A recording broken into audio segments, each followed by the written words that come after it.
Yeah, we're getting hot today and heading into a little bit of a heat wave. So says Frankie Flowers. Live shot at Woodbine Beach here this morning. Good morning. Great to have you with us on Breakfast Television. Devo Brown is here and Sid Cicero is back. Yeah. Is back in the building, back on the couch.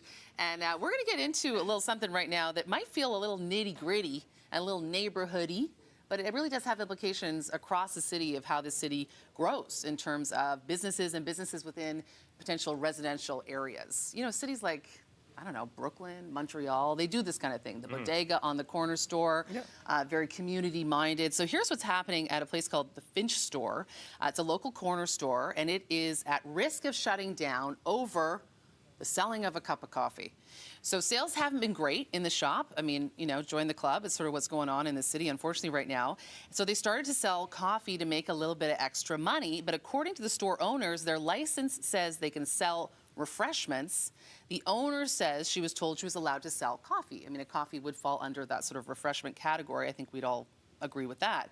But a bylaw officer stopped by and there was an anonymous complaint. So basically, the city says Finch Store is in a residential zone and that a non-residential commercial use is not allowed. And that boils down to a cup of coffee. So they can do other things, but they can't do this coffee thing. So I mean, I live in downtown Toronto. You live in downtown Toronto. There's a lot of neighborhood things going on. Is that something you would welcome in your neighborhood? Do you think that creates a vibe, or do you think that creates noise and trouble? I'm all for the small business and the mom and pop shop and you know, somebody who's taken their life savings and said, this is what we're going to do. You know, we're going to probably have the shop in the bottom there and maybe live upstairs because of real estate and how things are zoned in that way, and you can do that. When you initially put the store in there, what was the zoning stuff then? What were the bylaws then when you got that? Did you go by the book and everything? And I'm assuming you did.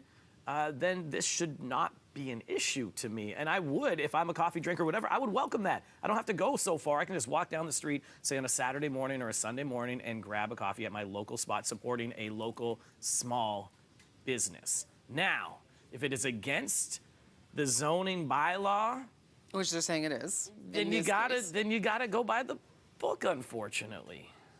That kind of sucks. I think it's lame. I think it's lame. Like, if you're going to shut down a place, I need a better reason than this. And it, you know, just a few days ago, the fire at St. Anne's, like, it reminds us, like, the local fabric and DNA of neighborhoods matter. They're very important.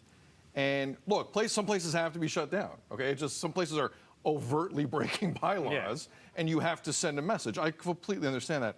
A cup of Joe for ordinary Joes running a place, on the reasons to shut down a convenience store in the city of Toronto, I need a better one than that.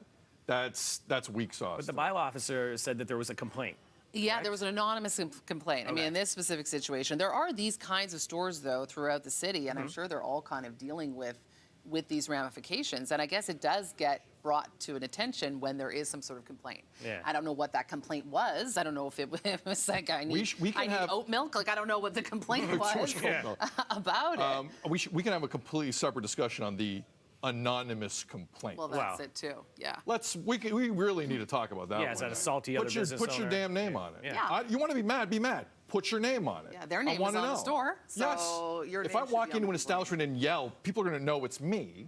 This is no different. This is causing this place some financial harm. Put your name on it. Topic for another day. No, I don't. Oh, sorry, go ahead. I think the only point potentially on this front is just that it does seem like an innocent cup of coffee, but that does change what is allowed to be sold there, and potentially if these lovely people aren't in that space anymore, it gives the landlord an opportunity to even bring in like a big box name or something quite commercial in a residential zone. So I think that's the fear.